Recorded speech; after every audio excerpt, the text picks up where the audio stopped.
왕이 죽었다라고 하는 말을 한자어로 뭐라고 하지요? 서어요? 붕어요. 예, 붕어입니다. 뻐끔뻐끔 붕어가 아니고 왕이 죽었다서 붕어했다 그러는데, 전대 왕이 죽으면, 그러니까 선왕이 죽으면 왕이 가지고 있던 옥쇠는 누가 보관하게 될까요?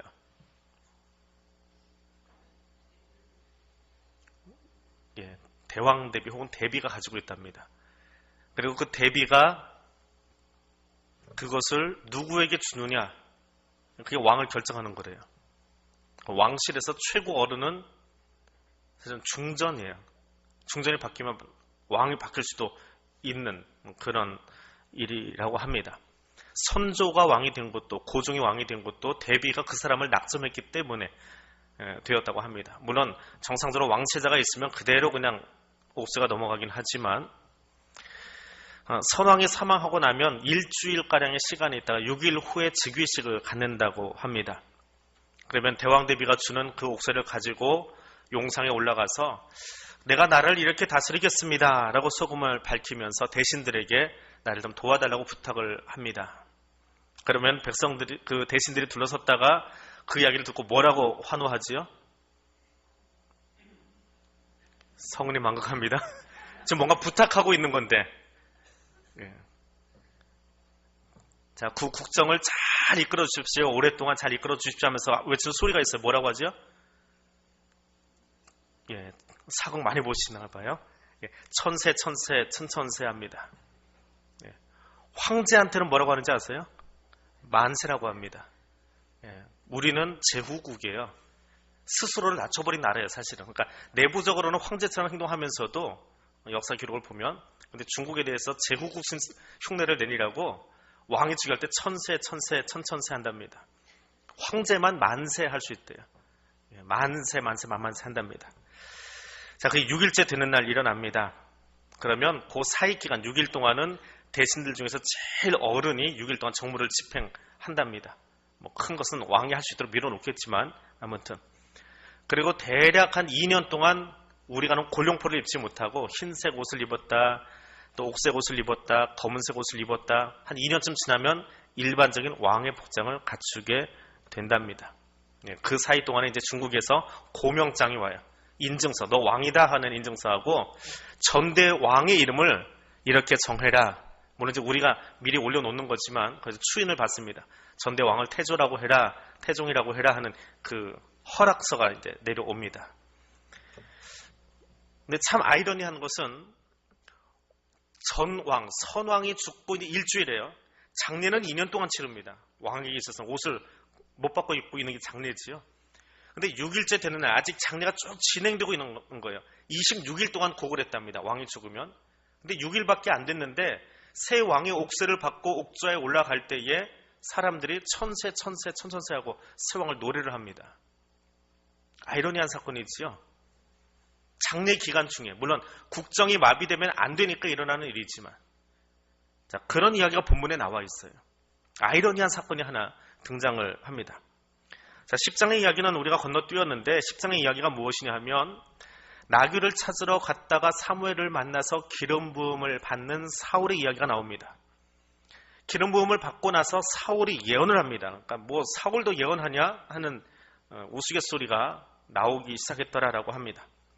자, 그리고 이제 집에 돌아갔더니 숙부가, 작은 아버지가 사울에게 너 뭐 하고 왔니? 왜 이렇게 시간이 오래 걸렸니? 하고 이야기를 했더니 사무엘을 만나서 이러다 저러다 왔습니다 라고 하면서도 기름 부음 받았습니다 라고 하는 이야기는 쏙 빼버립니다.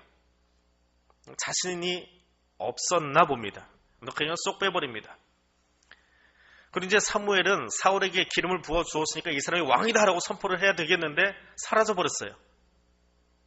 하도 부끄러움을 많이 타는 사람인지라 진보다리 뒤로 숨었다라고 성경에는 그렇게 나오는데, 그 뒤에 나오는 이야기가 키가 하도 커서 다른 사람보다 어깨 위로 올라와서 숨바꼭질 참 못해요. 예, 숨은 사람도 못 찾고 자기도 못 숨고 그러죠. 숨은 다윗 못 찾아서 헤매고 다니잖아요. 숨바꼭질 못하는 왕입니다. 그렇게 숨어 있다가 발견되어서 이제 왕이다라고 하는 장면이 나옵니다. 그게 이제 10장이에요. 근데 그렇게 왕이다라고 소개를 했더니 백성에게 여호와께서 택하신 자가 이 사람이다라고 했더니 백성들이 뭐라고 합니까? 24절, 10장 24절에 제일 마지막 문장입니다. 모든 백성이 뭘 했다고요? 왕의 만세. 예. 왕이 생겨서 만세해야지요. 예. 아버지 돌아가셨는데 그 아들 왕으로 세워놓고는 아들을 향해서 천세, 천세, 천천세 하고 있는 것처럼 이 사울을 세우자마자 뭘 했다고요? 왕의 만세라고 외칩니다. 이게 아이러니라는 거예요. 왜 아이러니일까요?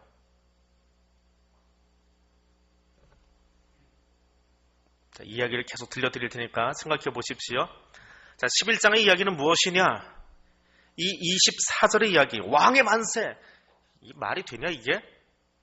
그 이야기를 해 나가는 거예요, 이제. 11장, 12장에서. 오늘 그 두 장을 한꺼번에 보려고 합니다. 자, 성경에 보면 우리말 성경에 좀 빠진 대목들이 있긴 있어요. 번역하면서 빠진 것들인데 그것까지는 얘기 안 하겠습니다. 11장 1절에 가니까 어떤 이야기가 나오냐면 암몬 사람 나하스가 와서 길르앗 야베스에 진을 칩니다. 싸우자라고 이제 시비를 거는 거지요. 시비 걸린 이야기가 사실은 27절과 11장 1절 사이에 하나 더 있어요. 근데 우리말 성경은 번역이 안 되어 있습니다. 굉장히 긴 문장인데 모든 성경 사본에 기록이 안 되어 있기 때문에 우리는 빼버렸습니다. 아무튼 그 일로 인해서 사람들이 진을 치고 있으니까 백성들이 두려워지겠지요. 그럼 어떻게 하면 돼요? 암몬 사람이 와서 길르앗을 둘러싸고 싸우자라고 하면 어떻게 하면 됩니까? 정답 아시는 분?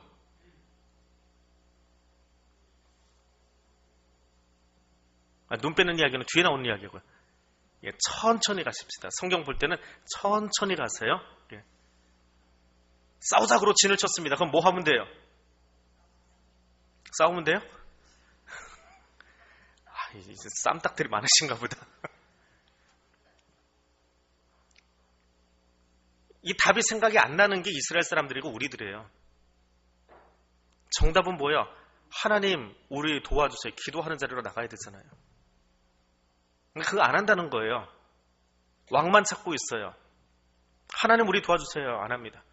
근데 뭘 제일 먼저 하냐? 딱 둘러싸니까 이 길르앗 야베스 사람들이 뛰어나가가지고 우리 평화적 맺읍시다. 하나님께 달려가는 게 아니라 자기를 치러온 적들이 가서 손을 내밉니다. 왜 그랬을까요? 이미 앞에서 다 본 이야기예요.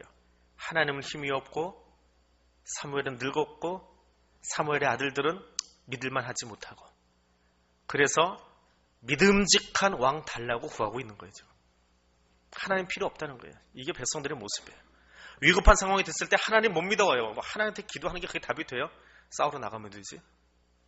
그게 우리 생각이에요. 그랬더니 나하스가 반응을 보입니다. 너희 오른쪽 눈 다 빼고 와라. 그러면 우리가 평화조약 맺을게. 애꾸는 만들어주겠다. 애꾸는 수치스러운 모양입니다. 고대 사람들이 신체 불구가 되었다라고 하는 것은 우리가 이해하는 장애보다 훨씬 더 지나친 거예요. 수치스러운 거, 부끄러운 거예요. 장애는 부끄러운 거예요. 그러니까 너희 스스로 장애자가 되어서 내 앞에 나타나라. 그럼 우리가 해줄게. 왜 이 이야기가 나오냐 하면 이미 암몬 사람들이 이 일을 하고 있었어요. 그게 10장과 11장에 나오는 그 사라진 한 구절이에요. 그래서 그것을 피해서 일단의 사람들이 여기로 쫓아 들어온 거예요. 피해 들어온 거예요. 근데 쫓아와가지고 암몬 사람들이 그 성에 있는 사람들 통째로 눈 다 빼버리겠다라고 이야기하고 있는 겁니다. 그랬더니 야베스 장로들이 그 암몬 사람들에게 나와서 이게 이야기합니다. 우리한테 일주일만 시간 주십시오. 이스라엘을 돌아다니면서 우리를 구원할 자가 있으면 아니고 우리가 구원할 자가 없으면 당신이 하자는 대로 하겠습니다. 있어요? 없어요? 있어요? 없어요? 너무 어렵게 생각하시는 것 같아요. 하나님이 계시잖아요. 계속 하나님 잊어버리고 있는 거예요. 하나님 잊어버리고 구원할 자, 구원할 사람이 있으면 그렇게 하겠습니다. 여전히 하나님 찾지 않아요. 누가 있을까? 사울이 등장한다는데 사울 생각하고 있는 사람도 있어요. 성경 보면서. 근데 이스라엘 사람들 보면 하나님 생각하지 않습니다. 일주일 동안 돌아다녀 보겠습니다. 그런 사방으로 사람을 보내요. 전령을 보냅니다. 우리 일주일 말미가 있는데 누가 와서 우리 좀 구해 주십시오. 근데 한 사람이 기부하까지 쫓아와서 이야기합니다. 우리 동네에 와가지고 말이야, 암몬 사람들이 진을 치고 지금 싸움을 걸고 있는데 어떻게 하면 좋습니까? 라는 소리를 듣습니다. 그래서 백성들이 아이고 또 망했다, 또 전쟁이구나, 어찌하면 좋냐. 사사시대 지나간 지 얼마 안 됐잖아요. 아직 사사시대가 마무리된 게 아니거든요. 사무엘이 살아있을 때니까 사사시대의 그 흔적들이 여전히 남아있을 때예요. 싸우고 회개하고 돌아가고 또 타락하고, 싸우고 회개하고 돌아가고 또 타락하고, 이게 반복되던 때의 이야기니까 또 암몬 사람이 치러 왔구나, 아이고 죽었다. 백성들이 통곡합니다. 근데 사울이 하나님의 영에 감동됐어요. 이게 너무 멋있게 생각하지 마세요. 하나님의 영에 감동되면 어디로 가야 돼요? 하나님께로 가는 거예요. 하나님의 뜻을 물으러 가야 되고 하나님을 만나야 돼요. 근데 너무 미화시켜서 보지 마세요. 사울이 하나님의 영에 감동돼서 싸움을 진두지휘해가지고 이겼다, 그런 이야기가 아닙니다. 지금 그 이야기 풀려고 하는 게 아니에요, 사실은. 하나님의 영에 감동되니까 사울이 어떻게 했어요? 그 다음에 나타난 반응이 뭐예요? 6절 보십시오. 사울이 이 말을 들을 때에 하나님의 영에 크게 감동되매 그가 노가 크게 났어요. 그 이야기를 듣자마자 콧바람이 나서 시작하는 거예요. 씩씩, 이것들이 말이야, 그러면서 화가 났다는 거예요. 화가 났어요. 코를 씩씩거리면서 화를 냈어요. 그리고 그 화를 참지 못하고 자기가 지금 밭을 갈고 있었는데 한 겨리소로 그 자리에서 다 부러뜨려 버립니다. 화를 주체를 못하고 짐승을 그 자리에서 잡아 죽였어요. 다 토막을 내버렸어요. 토막살이 난 거예요. 그래서 그거를 사방으로 다 보냅니다. 이스라엘 전역을 보내요. 그리고 7절에 가니까 누구든지 나와서 사울과 사무엘 따르지 않으면 너희 집 소를 내가 다 이 모양 만들어 버리겠다, 다 나와라 라고 이야기를 합니다. 자, 우리 잠깐 이제 성경 말고 이 이야기, 여기까지 한번 이야기를 생각해 보십시다. 11장의 이야기는 누구 때문에 두려움이 시작됐습니까? 누구 때문에? 암몬 사람 나하스 때문에. 그가 뭐라고 해서? 말 안 들으면 니들 오른쪽 눈 다 빼버릴 거야, 빼고 나와. 그게 무서워진 거예요. 그래서 이제 소식을 전했어요. 그랬더니 이래저래 저래저래 해가지고 사울이 소식을 들었습니다. 그리고 사울이 소를 각을 떠가지고 저녁에 다 뿌렸습니다. 자, 이제는 6절 이하의 백성들이 또 두려움에 질립니다. 어떤 두려움이요? 어떤 두려움이에요? 이 징병에 응하지 않으면 우리 집 소가 토막난다. 11장 1절의 시작은 누구 때문에 두려웠어요? 대적 때문에 두려웠어요. 근데 6절 이하에서는 누구 때문에 두려워요? 소위 왕 때문에 두려워요. 사울 때문에. 두려운 건 똑같아요. 저 암몬 사람은 우리 눈을 빼겠다고 그러고 새로 왕된 사람은 징병에 응하지 않으면 그 집 소를 다 토막내버리겠대요. 왕을 세운 일이 즐거운 일입니까? 왕이 제일 먼저 한 일이 백성을 편안하게 하고 괜찮아라고 그들 다독여준 이야기입니까? 그게 아니에요. 근데 이것을 뛰어넘어버리면 여기 지나가는, 천천히 지나가면서 읽어야 될 이 이야기를 그냥 넘어가 버리면 하나님의 영에 감동돼서 암몬 사람 물리치고 그래서 사람들 앞에 나서가지고 드디어 왕이 되었습니다. 그렇게 읽는다고요. 백성들의 정서를 읽어보세요. 천천히 좀 숨 좀 쉬면서 읽어보세요. 왕이, 사람 왕이 너에게 그토록 좋더냐? 아니야. 제일 먼저 한 게 뭔데? 너희를 두렵게 한 일이잖아. 나하스가 너희를 두렵게 한 거나 사울이 두렵게 한 거나 뭐가 다르냐? 그 질문이 지금 여기 숨어 있는 거예요. 그 하나님의 질문이. 왕의 만세 이게 말이 되는 거냐라고 하는 그 이야기를 쭉 풀어나가고, 천천히 풀어나가고 있는 거예요. 얼마 동안이? 앞으로 500년 동안 풀 이야기예요. 바벨론 포로로 다 끌려갈 때까지. 사람 왕은 믿을 존재가 아니야. 사람 왕이 아니라 진짜 왕을 기다려야 돼.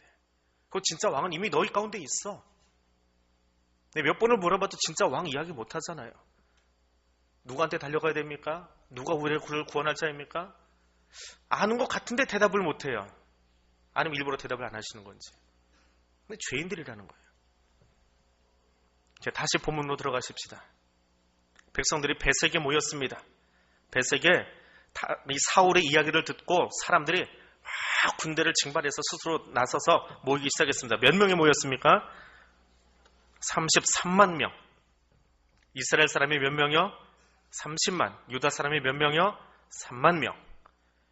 이게 얼마나 많은 숫자냐? 다윗이 사울 때는 아직은 나라 정비가 다 끝나지 않습니다. 근데 다윗, 솔로몬, 다윗 마지막쯤 가면 나라 정비가 다 끝나요. 우리로 치면 태종 말년쯤 돼서 조선의 정비가 다 끝납니다. 그러니까 세종이 안정적인 자리에서 통치하면서 한글도 만들고 과학 발명도 하고 그러는 거예요. 만약에 태종이 그 일을 못 해놨으면 세종도 싸우고 다녀야 돼요. 마찬가지로 다윗이 영토를 다 확보를 합니다. 잃어버렸던 영토를 다 확보를 하고 나라 근간을 완벽하게 세워요. 그리고 마지막에 다윗이 뭘 하냐 하면 내가 얼마나 했지? 궁금해져요. 그래서 뭘 했어요? 인구조사했어요. 인구조사를 했더니 군대가 몇 명이에요? 군에 나갈 만한 사람이 110만 명이래요. 나라가 완전히 다 영토 확장하고 끝내고 그리고 왕정치기가 다 길이 잡히고 솔로몬에게 느긋하게 넘겨줄 수 있을 만큼 장자도 아닌데 그 정도 왕권이 확립된 그때의 군대가 110만이에요.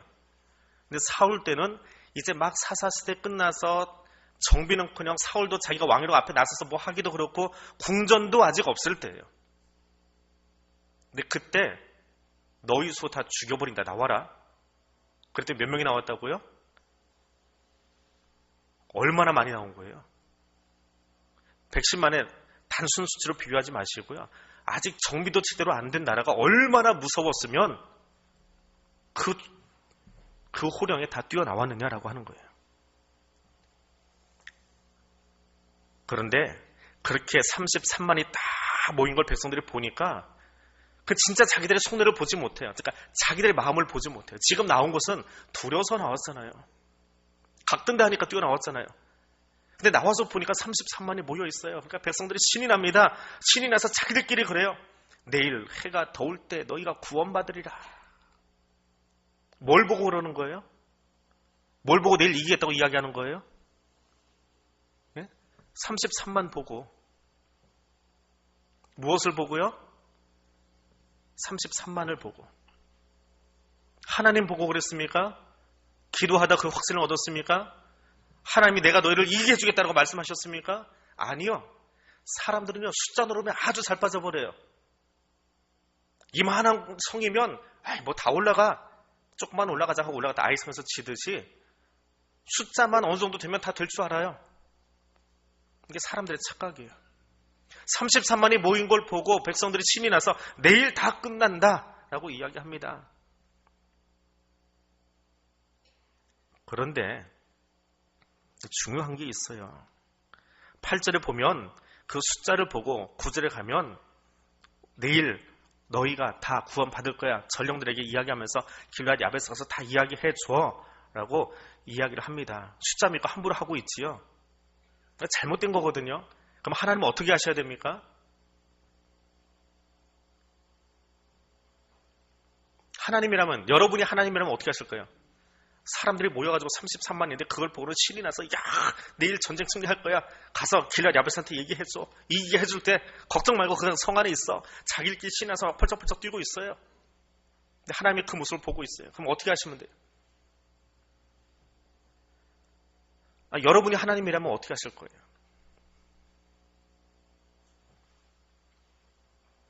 하나님 참 묘하신 분이에요.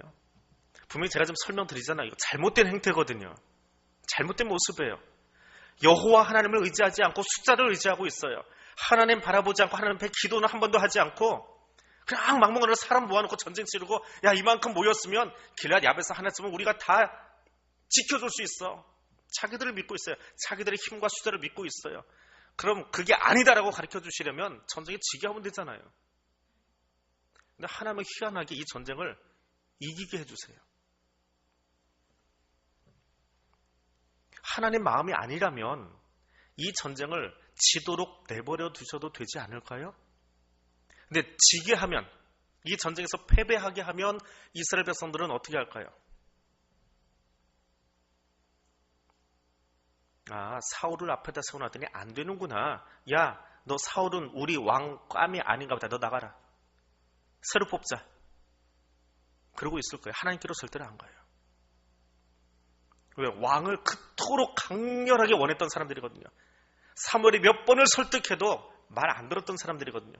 결국은 사울이 못해줄 것 같으면 그래, 키만 컸지, 허대만 멀쩡하지, 속빈 강정이었어. 맨날 짐 뒤에나 숨고 다른 사람 뽑아야지. 또 다른 왕을 찾을 거예요.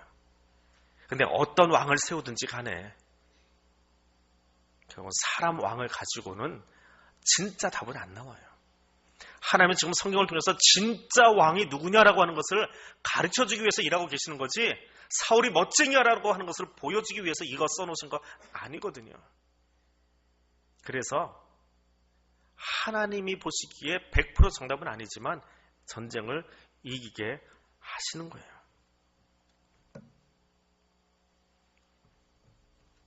잠깐 한 번 더 생각해 보십시다. 33만을 데리고 나가서 사울이 전쟁에서 승리합니다. 그 33만은 누구예요? 어느 나라 백성들이에요? 이스라엘 백성들이에요. 이스라엘 백성들 중에 군대 나간 사람들이니까 누구의 아들들이에요? 누구의 아들, 딸이에요? 딸은 없죠, 여기는. 누구의 아들들이에요? 이스라엘 백성의 아들들이지요. 그들이 군대로 징병당해서 혹은 자원해서 아무튼 우리 집 소가 죽으면 안 되니까 다 뛰어나갔어요. 그래서 전쟁을 했습니다. 이제 저 뒤에, 우리 앞으로 보겠지만 저 뒤에 가서 사울보다 더 큰 용사가 하나 나타납니다. 누구예요? 사울보다 더 큰 용사가 하나 나타나요. 다윗. 사울은 천천, 다윗은 만만. 그러니까 사울은 왕이고 다윗은 황제다라고 하는 거지요. 사울이 견딜 수가 있나요? 어떻게 합니까?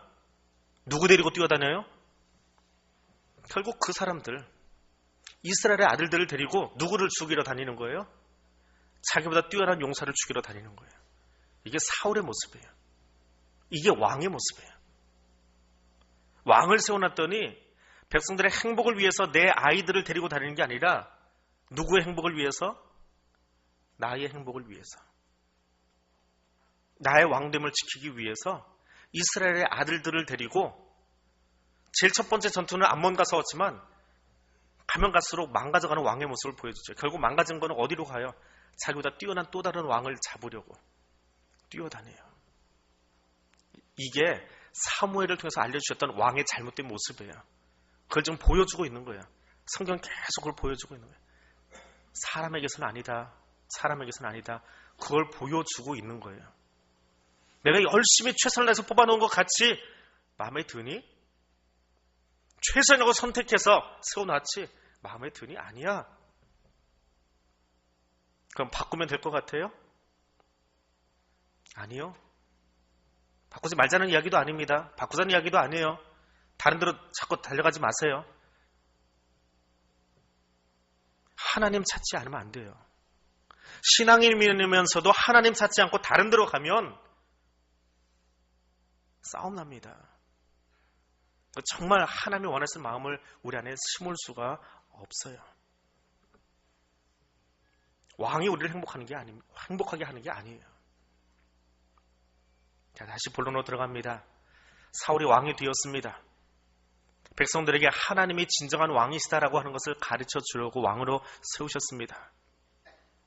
백성들을 끝까지 사랑하셨어요. 아까 10장 마지막에 백성들이 사울을 왕으로 세우니까 뭐라고 했다고요? 왕만세로 소리 지르고 있어요.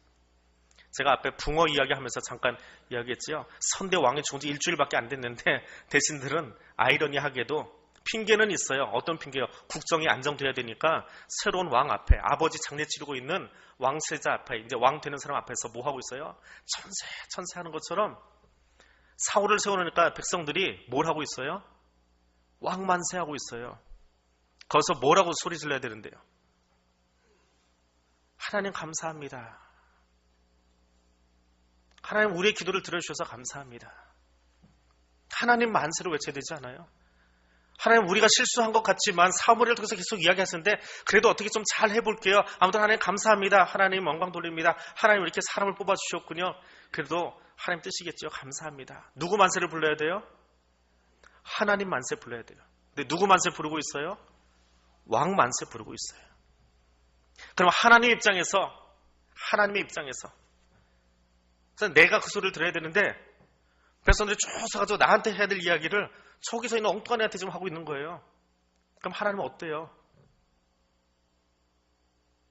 모욕당하는 거 아니에요? 세워놓고 바보 만드는 거 아니에요? 내가 열심히 골라서 이스라엘 중에 그래도 이 사람이 괜찮아 보여 하고 사울을 다 세워놨더니 하나님 그렇게 뽑아주셔서 감사해요. 그래도 하나님 여러 사람 중에 하나님의 눈에 그래도 이 사람이 나가서 뽑아주셨지요. 감사합니다. 그런데 하나님한테 하는 게 아니고 여기다 두고 이제 백성들이 다 눈 돌려버렸어요. 그럼 이 사람은 어때요?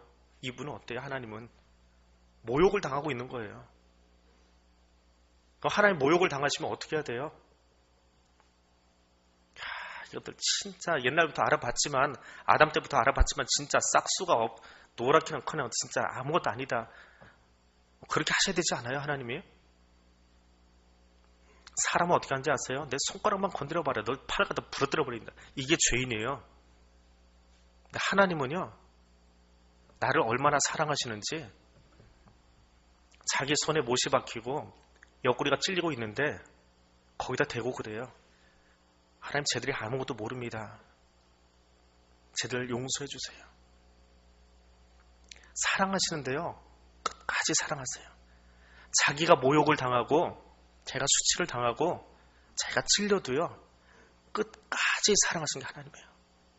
하나님 만세해야 될 백성들이 하나님 만세하지 않고 왕 만세하고 사울 쳐다보고 있어도 그래 내가 끝까지 너를 좀 가르쳐야 되겠다. 그게 하나님이에요. 왕을 세우면 이런 일들이 일어날 거야. 이미 8장에서 사무엘의 이야기를 통해서 다 가르쳐 주셨어요.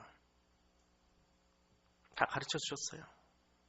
그래서 하나님 자기 속내도 드러내셨어요. 너희가 하나님을 버려서 너희의 왕이 되지 못하게 함이라. 8장에서 사무엘을 통해서 그렇게 이야기하고 계세요. 왕의 제도가 얼마나 안 좋은지 알아? 앞으로 왕이 생기면 이런 일이 일어날 거야. 그런데 진짜 고집불통이다. 아무리 얘기를 또 못 알아듣는구나. 그래 내가 왕 세워줄게. 왕 세워줄게. 한번 경험해봐. 대신에 내 말씀 안에서 잘 다스리는 왕이 되었으면 좋겠어. 그게 내 마음이야. 신명기에서 사무엘상에서 시면서 끊임없이 그 얘기를 하세요. 그 고집을 거꾸로 들지 않고 그냥 내가 인정해줄게. 그래 좀 배우자. 사울은 제일 첫 번째 전쟁에서 승리합니다. 그리고 그 전쟁이 끝난 다음에 백성들이 징병에 응하지 않았던 사람들 죽이자 하는데 거절합니다. 왜요? 이 시기에는 아직 사무엘이 살아있어요. 사무엘의 영향력이 아직 강해요. 사울이 있긴 있지만 10장에서 사울이 왕 되는 것에 대해서 반대하는 사람들이 있어요. 그들을 죽이자 할 때도 그것을 무마시켜준 사람이 사무엘이에요. 그리고 10장에서도 아직 영향력을 행사하고 있어요. 징병에 응하지 않은 사람들에 대해서 채찍질을 갑시다라고 할 때에도 그것을 무마시킨 게 사무엘이에요. 아직 그 영향력이 있기 때문에 그런 거예요.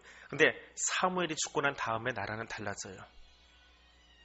그 이제 13장 이하에 사울만 나타날 때, 사무엘이 죽고 난 다음의 이야기는요 아주 달라져요. 그래서 10장만 가지고 그가 하나님의 영에 취했더니 나가서 군대를 승리로 이끌었더라, 그렇게 해석하면 안 된다고요. 하나님의 관점에서 봐야 된다고요. 사울의 관점이 아니고. 그런데 10장, 11장 그렇게 자꾸 읽다 보니까 좀 답답하시지요. 죄인들 이야기만 자꾸 이야기하니까. 하나님의 관점에서 읽고 마무리하겠습니다. 하나님께서 너희를 위해서 일하고 계신다라고 하는 걸 사무엘이 설교 속에 들려줍니다. 이게 12장이에요. 12장 짧게 해드릴게요. 하나님께서 너희를 위해서 일하고 계신다. 너희는 누구냐? 하나님의 왕되심을 거절한 사람들이야.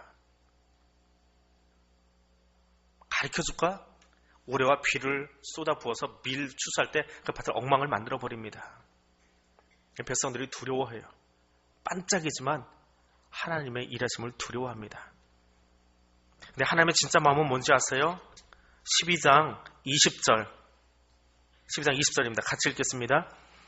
사무엘이 백성에게 이르되 두려워하지 말라. 너희가 과연 이 모든 악을 행하였으나 여호와를 따르는 데서 돌아서지 말고 오직 너희의 마음을 다하여 여호와를 섬기라.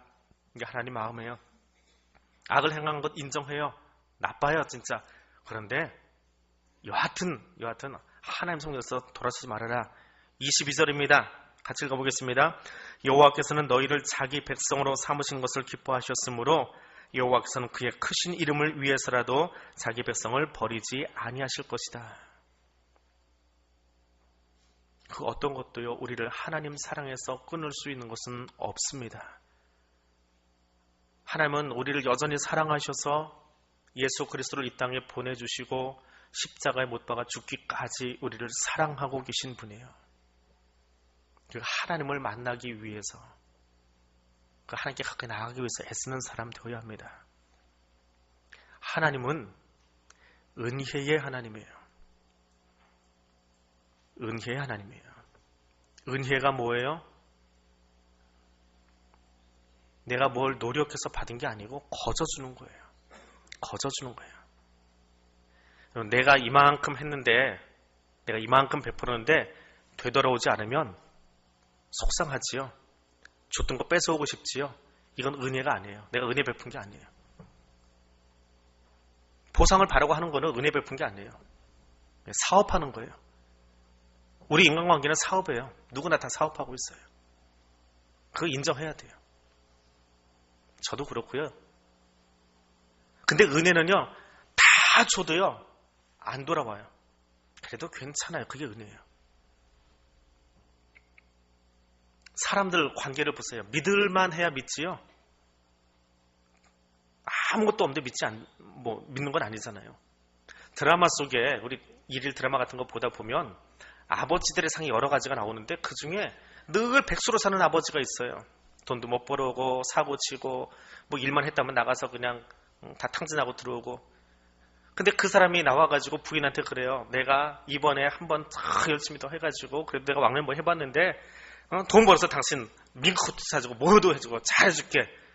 그러면 드라마 속에 여자가 그러는 게 아니라 구경하고 있던 여자들이 다 그랬어요. 믿을 놈이 없어 너를 또 믿냐?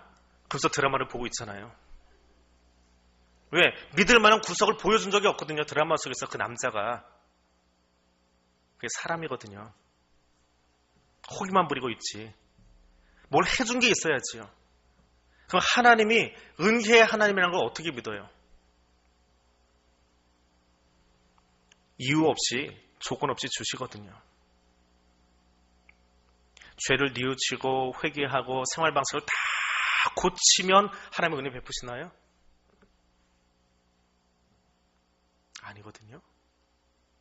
하나님이 언제 우리에게 은혜를 베풀어 주시고 사랑해 주신지 아세요? 내가 죄인 되었을 때, 내가 죄인이었을 때 은혜를 베풀어 주세요. 내가 가장 나쁜 놈일 때 그때 은혜를 베풀어 주세요. 그때 나를 만나 주세요.